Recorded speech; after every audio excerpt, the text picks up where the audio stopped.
Good morning, everyone. It's about 6:30 in the morning. You can hear all the birds chirping, and we have an exciting 24 hours ahead of us because we are hosting a bouquet bar at a local business. So I wanted to get out and start harvesting, especially the yarrow, because it's going to be another hot day. We've been having a full week in the high 90s with no end in sight. It's going to next week. So it's really important that I get out early and harvest. But in this video, we're going to cover everything related to Bouquet Bar. How did I find this partner, to the marketing that I did, to how am I pricing things? Because I think once you start making a mixed bouquet and are offering that at a bouquet bar, people start getting stuck as to, well, how do I charge for this? How do I make sure that I am still making some sort of profit? So we're gonna go through that because I've hosted a bouquet bar before, but it was specifically a tulip bouquet bar. So it's just only tulips, and that made that simpler. So I'm curious to see how my thinking and my strategy is gonna work for this one. So I'm gonna take you guys along, but first, let's harvest.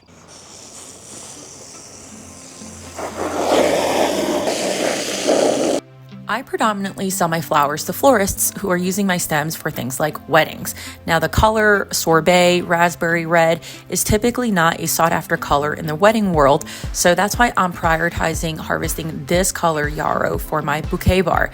Now, at a certain point, I realized that I could actually harvest 4 stems at the same time and then simultaneously strip the leaves off at the same time, and that saved me a lot of time. When we switched over to harvesting bells of Ireland, it was a different story. I love bells, but it is really time intensive taking off all the leaves. I like the look better, and it also does help the bells from wilting. Look at these bells. We are done harvesting for now. We still have a couple of other crops to harvest, mostly just the sea holly and some mint, but we're gonna let these condition. So this is 42 stems of bells of Ireland. So really bulky, and I'm actually really loving this as a filler despite it being so time intensive to strip off the leaves. I just love the lime green color. Oh, it's so good. It is now 2 p.m. Just came back from running a couple of light errands, and it's blazing hot outside. It's like 96 degrees, which in Celsius is probably like 36 if I had to guess. It's hot. It's too hot to harvest anything, and I don't want to be outside planting. So the point is that I haven't had much chance to harvest anything else, and I have to wait until the evening, if not early tomorrow, to harvest. Not ideal, but better than harvesting now because things will definitely wilt if you try to harvest in this kind of heat. But I want to spend some time talking about me preparing the lilies because lilies are going to be the star of this bouquet bar. So just for some context, we're calling this a summer celebration bouquet bar. That was actually the idea of the local business owner who I'm partnering with. And I made it very clear that I at b.a.r.e Flower Farm specialize in growing lilies during the regular growing season. So I make it clear that I'm bringing non-fragrant varieties, but they are lilies and they are toxic to cats and other curious pets. So just be mindful of that if you're going to use lilies, but I will also be bringing other flowers. I don't have a ton of other focals, but I made it really clear that we're highlighting lilies. So lilies are going to create this backbone of the bouquet, and I'm hoping that it's attracting people who really, really love lilies. So let's actually talk about this lily preparation and even how long I've been holding these lilies for. So I would say that the majority of my perennialized lilies, which mean that these are lilies that I got a first flush from last year, anytime from summer onwards, they perennialized outside and gave me a second flush sometime within the last 3 weeks or so. Now, I try to do a first in, first out FIFO inventory management where any lily that goes in first, I try to use it first. But if I catch a lily at a early stage, I harvest it. I can actually hold the lily for quite a bit of time. This year, I've actually held lilies for over 3 weeks. And I would say that if your fridge is at the right temperature, so my fridge typically is like 35 to 37 degrees when it's working, I can hold a lily for that long, assuming I'm harvesting at the right stage. Now, if you don't know how to harvest lilies, I have a full video on this, including an article, which I will link in the description. So definitely be sure to check that out. But the point is that lilies give me a lot of flexibility. And so most of these lilies in here have been in the fridge for about 2 to 2.5 weeks, believe it or not. what you're seeing right now is that my fridge is open because this is the fridge that tends to crap out quite a bit. I actually have a replacement fridge, but my in-laws are coming in a week for 5 weeks, and so we actually need another fridge. So anyway, the fridge started acting up, I would say about 4 days ago, and it wasn't necessarily a bad thing because I want to make sure that these lilies are starting to open up, if not have opened up a little bit, for customers to see what they're going to look like. And of course, most customers, when they're going to something like a grocery store and picking up bouquets, typically the lilies are going to be open. They're not going to be super, super closed. That's just what they're used to. So I want to make sure that they are at a state where they're not super fragile and open, but they are still open enough. So the fact that the fridge was actually hitting low 40s and then mid 40s, and then this morning 50 was actually like perfect timing because they start opening up slowly. And right now it's about 70 degrees in this basement. So they're going to continue to open a little bit more. I mean, you can see over here, I'll do a little zoom in, that some of these are definitely a little bit more open. The really open ones, I will actually snip off the first bud, and I still have 2 more buds left that will definitely open. And I'm looking for ones that are probably about like 75% open today, so that by the time they get to the shop tomorrow, some of them will be 100% open and some of them will be more like 80%. So one thing to note here is that I know how my fridge is performing because I have a sensor.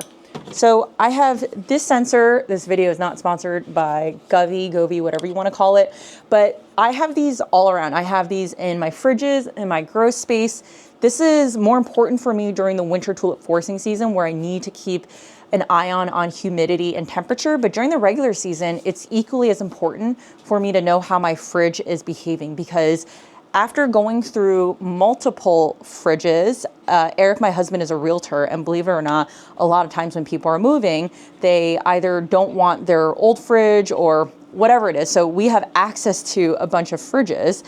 I've learned that not all fridges are created equal, and they don't necessarily hold temperature the same way that you would think they would, especially if it's on like a coldest, less cold setting. Like, they all will end up in a different temperature range. So it's really important to have something like this, because I had someone who asked me yesterday, I thought that if you harvested lilies that were closed bud and you put them into the cooler, that they would stay closed. And the answer is yes. But if they're opening in your refrigerator, then that's probably a sign that your fridge is too warm. It's probably a sign that your fridge is in the mid 40s. So I recommend having something like this.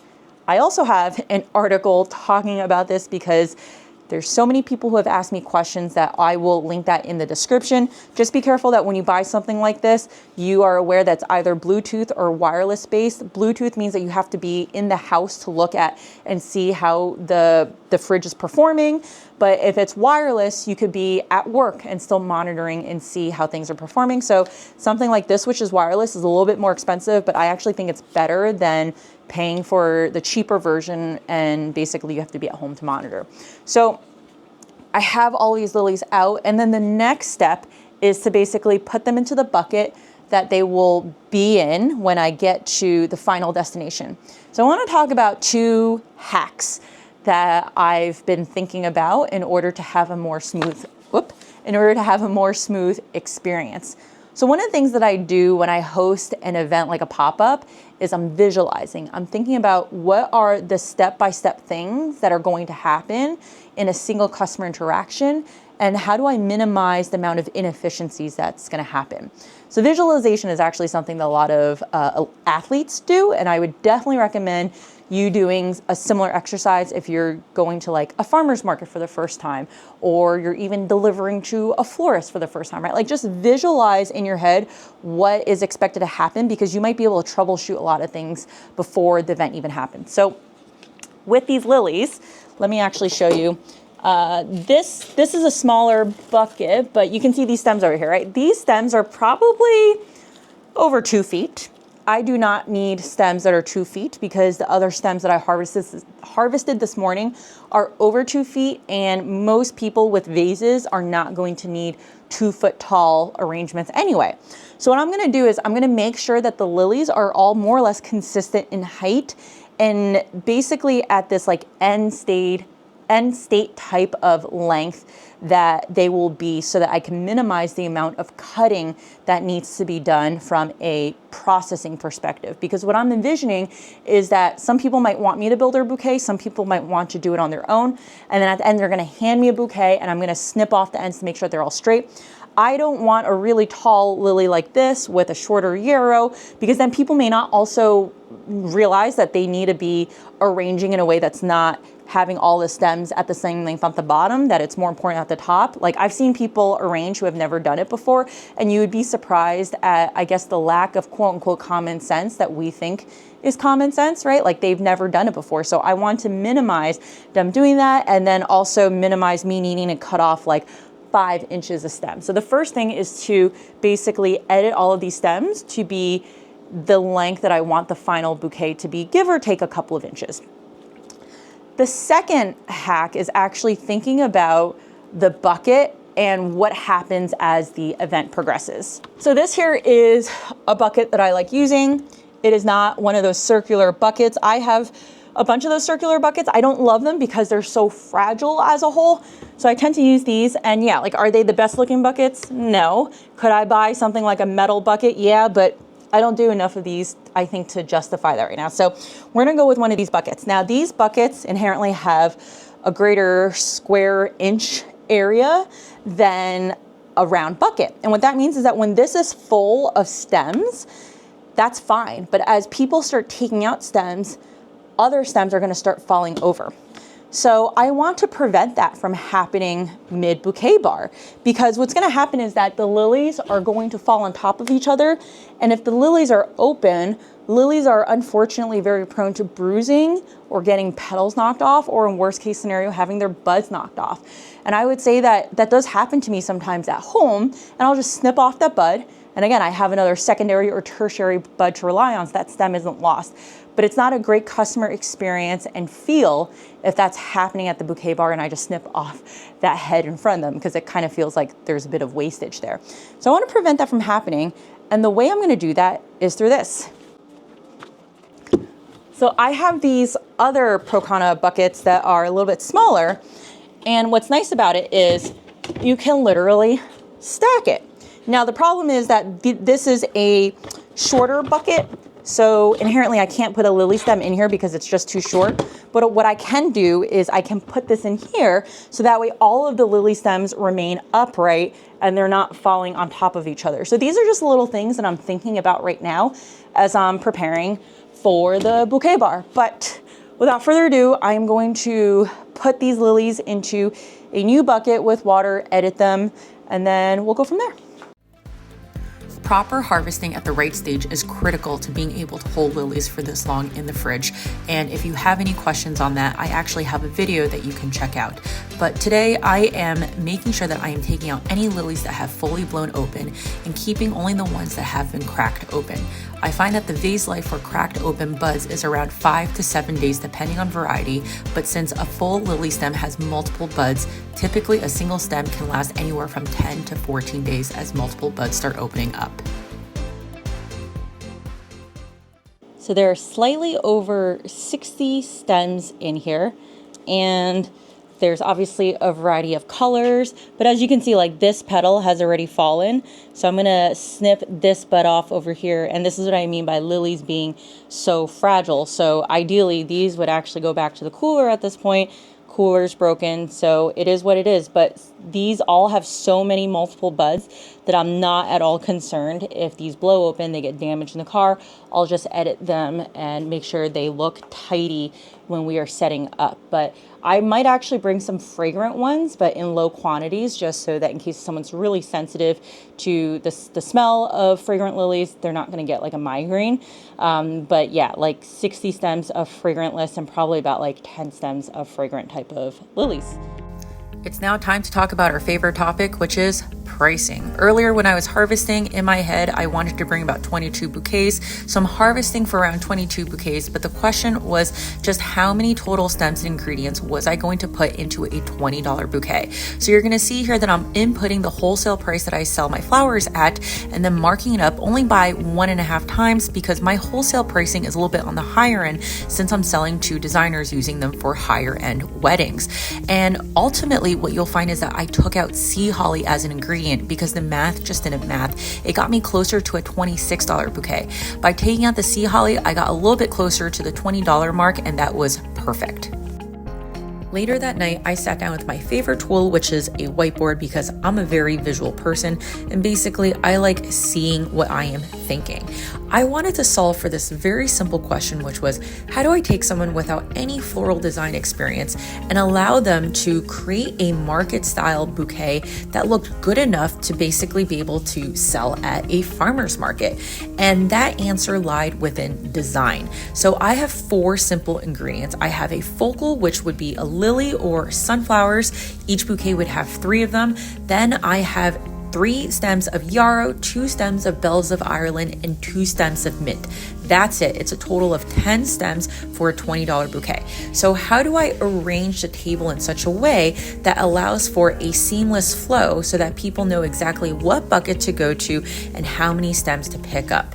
Initially, I had a constraint that I put on myself that technically didn't exist. So I asked Eric for his opinion, and basically he was like, why do you have to minimize the number of buckets you're putting on this small table? Why don't you just pull the table out so that way people can use 360 degrees of the table versus just the front of the table? That was really a stupid moment for me because the answer was so simple. So just spending an extra 15 minutes at night working through all of this paid huge dividends the next day, because you'll see that the experience was pretty seamless.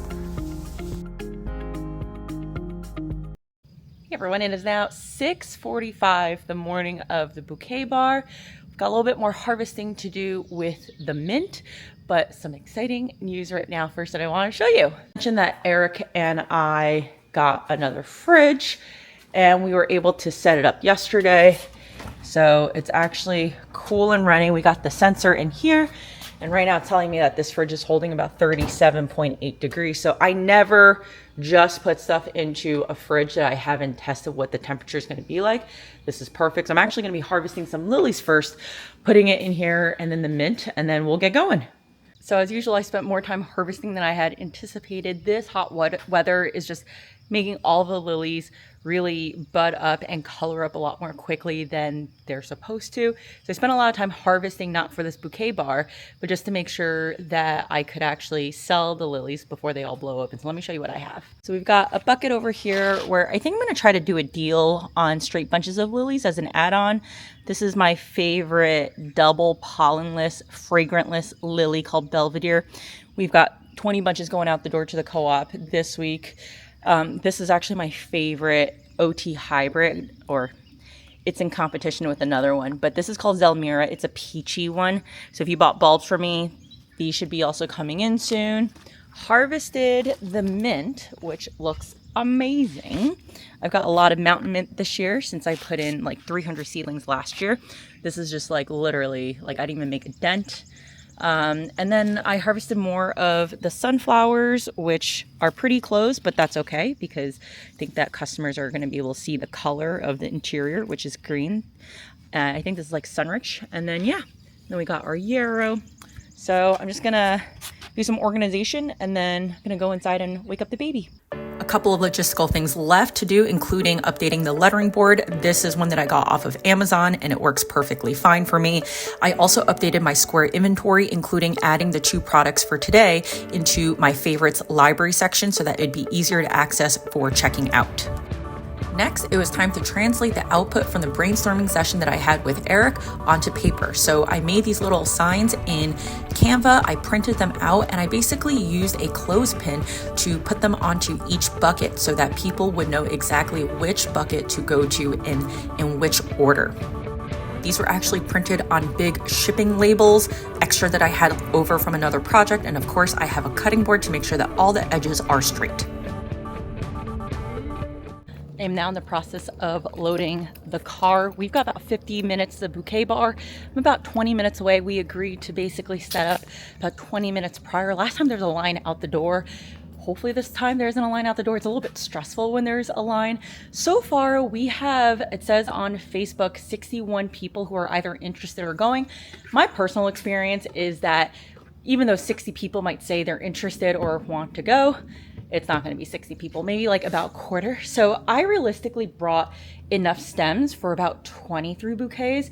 I think that's going to be fine. And I'm also going to do an add-on. So you can buy a lily bunch 6 for $10. Normally it would be $20 if you wanted to add on. If they just want to buy a straight lily bunch, it'd be 6 stems for $20.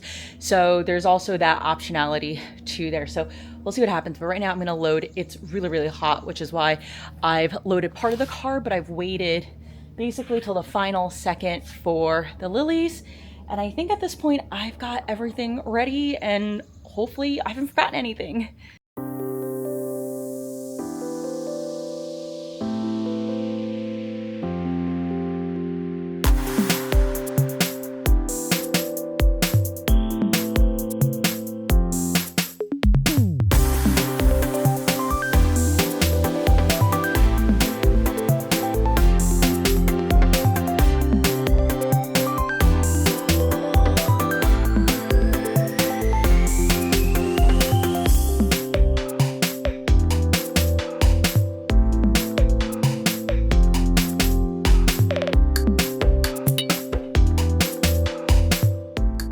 We are now back from the Bouquet Bar. It's been a few hours. I have my second half iced coffee over here and I'm about to unload a lot of information. So if you need a beverage, a notebook, pen, this is your time to get it. So I want to spend this time talking about three main things.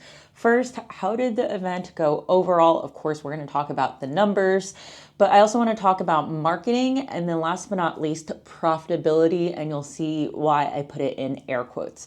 So how did the event go? The event went pretty well in my view, especially for a very, very hot summer day. Now, some of you might actually be experiencing what is called the summer slump.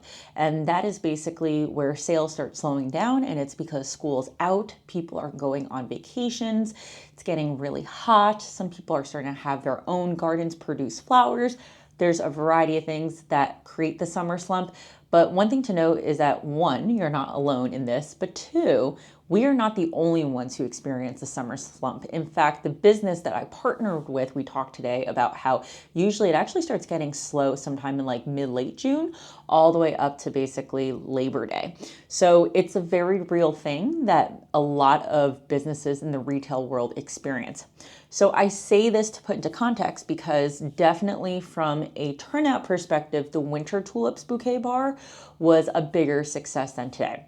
So all in, I brought in $210 worth of revenue, and that was over a 2-hour time span. The event began at 12 and ended at 2 p.m. And I like a 2-hour time frame because it really encourages people to come in within a certain amount of time, and I'm not spending an extra amount of, or an extra hour at the event in case of no one's showing up. And what happened today was it was crickets for the first 40 minutes. This is a stark contrast to last time because when I did the tulip bouquet bar, we had a line out the door before I even came. So I arrived a little bit earlier to set up, which was nice because this was a little bit more complicated of a setup than the winter tulips. But 12 o'clock rolls around and there's no one in the shop. And I would say the first person who started coming into the shop came in around 12:20. So I know this because I process all of my transactions through Square, so I can actually see exactly when all the transactions happen, and they all happen in under an hour. So it was $210 worth in under an hour. So that all goes to tell you that it felt like it went from 0 to 100 because that 1 hour just flew by so quickly. But I really want to talk about just how did it go in terms of the experience of the Bouquet Bar and whether or not the stuff that I did last night in trying to, one, minimize the amount of buckets and table space, but two, maximize the experience that one could have, because this isn't just buying a bouquet, this is creating a bouquet. How did that go? And I would say that it actually went a lot better than I had expected. So I learned from the February tulip Bouquet Bar experience that even though I was bringing in a single variety, it was just tulips. I mean, we're talking essentially straight bunches. It's just different varieties and different colors. Some people struggled with that. Some people didn't feel confident in the ability to put something like that together. So the fact that literally everyone left feeling like that they were able to make a mixed bouquet speaks volumes to how simple this process was.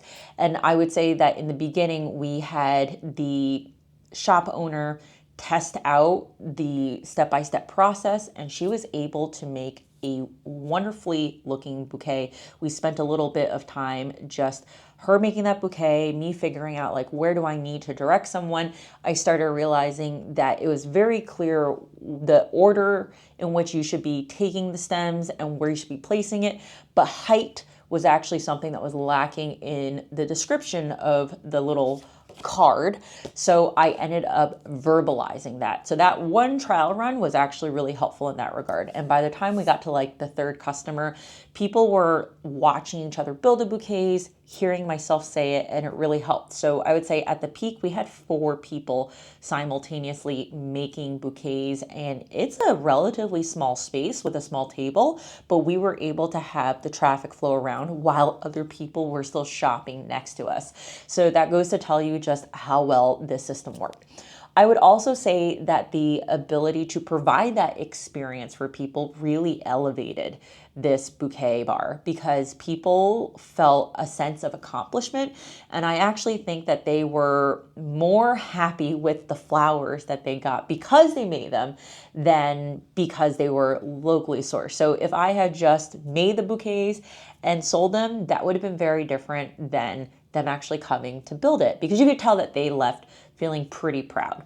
So overall, I thought that was fantastic. We also were able to drive traffic into the shop on a relatively slow day. The shop owner was telling that Saturdays haven't actually been as popular or as high traffic as they would have expected. So I'm really, really happy to hear that. And that is definitely one of the main objectives I have when I partner with an establishment, is that they're providing their space. They're obviously paying the rent on that ground that I'm standing on. And so I want to make sure that since I am getting people to buy flowers and I'm not giving the store a cut, I also do my part in terms of driving on traffic. So let's actually now talk about the marketing aspect of it. Ultimately, I ended up basically selling, we'll call it 11 bouquets. And there were a couple of people who bought multiple bouquets, so it wasn't necessarily 11 unique people who came in. But that being said, we had a few people who definitely came to the Bouquet Bar because they saw my ad, and we had someone who drove from an hour away who had never known either myself or the shop, and they saw the ad because they showed us it's sponsored on there. So she bought 2 bouquets, and that's a testament to tell you that the ads actually work. And so I think that for me right now, I have a following of about 500 people. It's not that much, but it's enough of a local presence for me to be able to create an ad and leverage that audience to be able to create a similar looking type of audience. And that was the one thing that I did different this time versus last time. Last time I tried to create my own audience by saying, oh, I'm guessing people who like winter tulips might also be into these certain types of brands, into house design, interior design, that kind of stuff. This time I basically created an audience off of my current followers. And this is why I do a lot to try to protect my Facebook audience, in the sense that I want local followers, people who are going to be customers and not necessarily flower farmers. So if you're a flower farmer and you want to follow me, please follow me on Instagram. The content's going to be a lot more relevant for you on Instagram. On Facebook, I try to keep that local because in instances like this, it's a lot easier for me to create an ad and a lookalike audience to serve those people who are going to be more likely to come to an event like this who I've never reached before.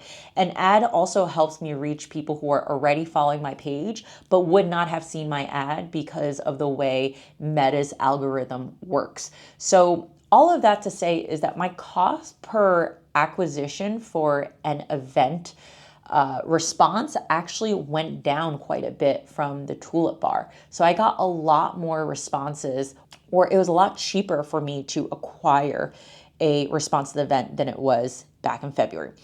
So ultimately, as I said, I had about 61 people who said they were interested.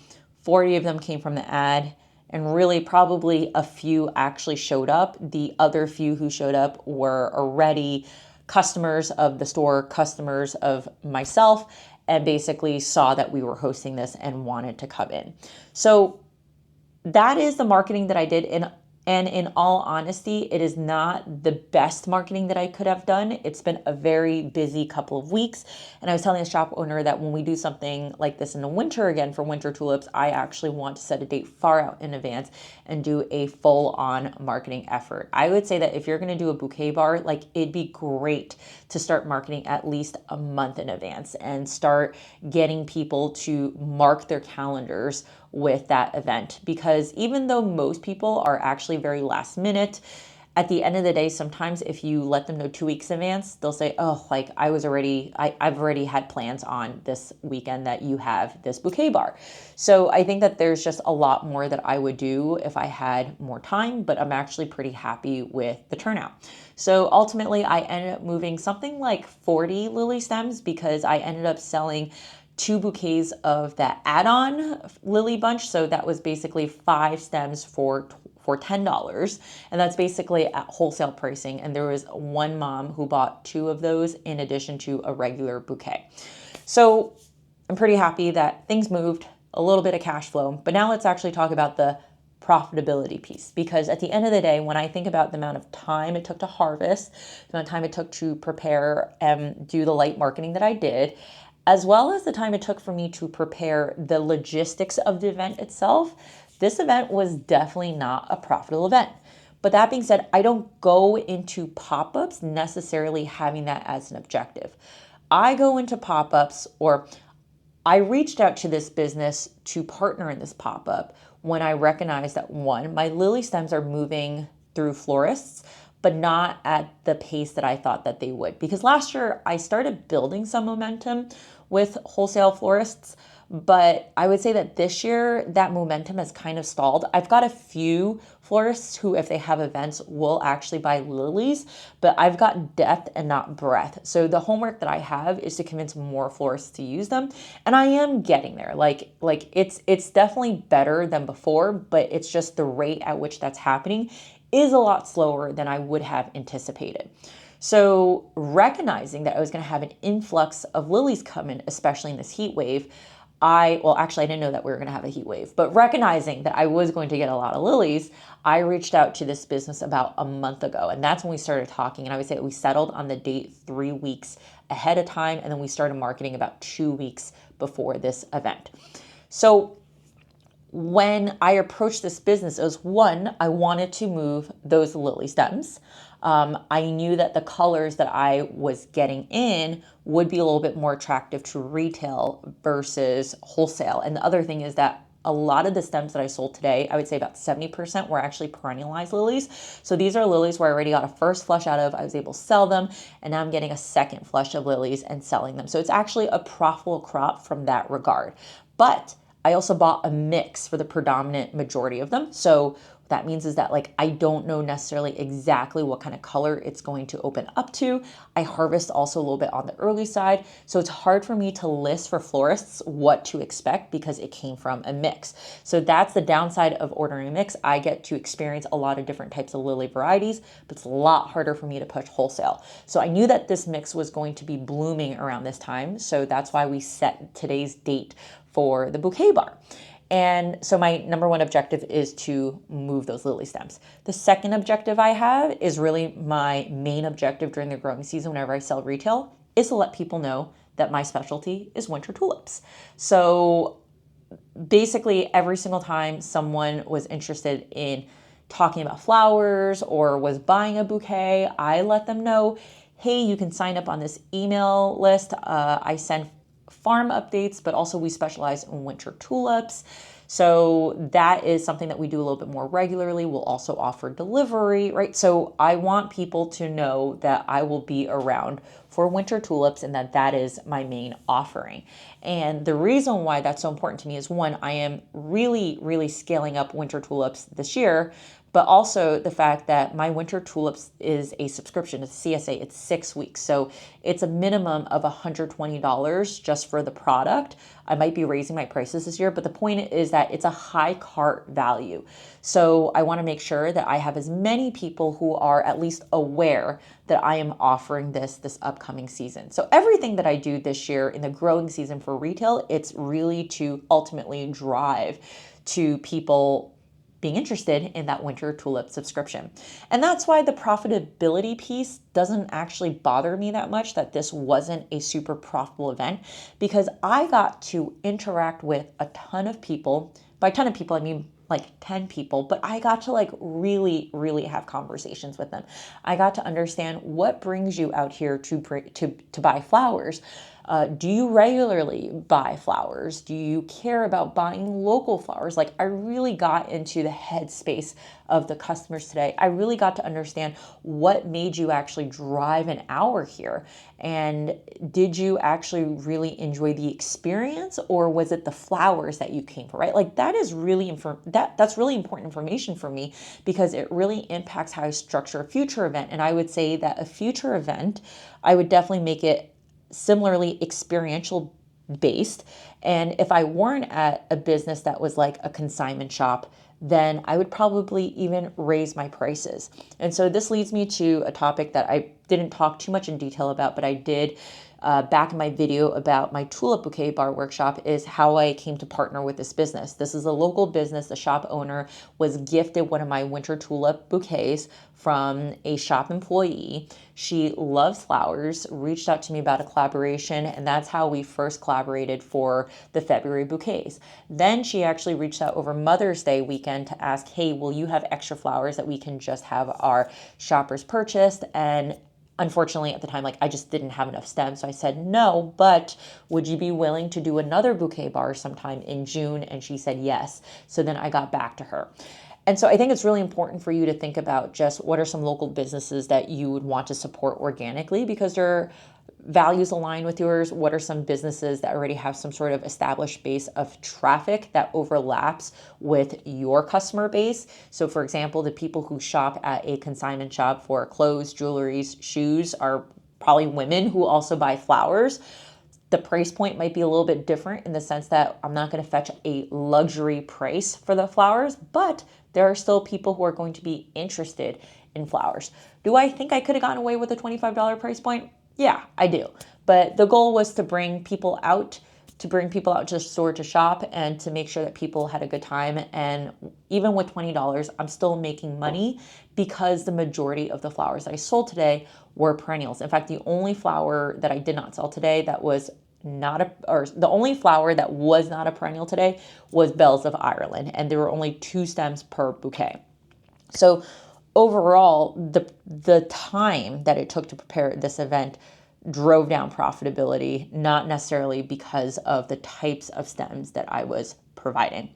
So overall, I think that pop-ups and partnering with a business are really, really great, especially if you're someone who didn't get into a farmer's market. You're not someone who can consistently produce blooms, but you might have a bunch coming in at once and you don't know how to offload them because you haven't had a chance to really create that retail customer base. Partner with a local business. And I think that having any kind of in-person event where you get to interact with people allows you to do a lot of market research and really get to know why people are buying your flowers. So $200 today or $210 today is just one of the, we'll call it, benefits of doing a bouquet bar, but I see the long-term return as being a lot better than just the $200 that's coming into my bank account. So I definitely plan on doing more bouquet bars with this business as well as with other businesses. So that basically concludes June for me. I mean, I have a couple of weeks left I think it's just one more week left in the month of June at the cooperative. I've been at the cooperative every single week. So it's a testament to the fact that I'm able to actually sell in decent amount of volume to the cooperative. plus do a CSA that was last week, plus supply a country store. It's not a ton of bouquets. We're talking about like 8 to 10 bouquets a week, plus do a couple of a la cartes, plus do this bouquet bar. So June was a really, really busy month for me. I think July is going to be busy in the first couple of weeks. And then I'm actually going to take a little bit of a break before we head into August. And I would say start mid-August, things are going to start ramping up again.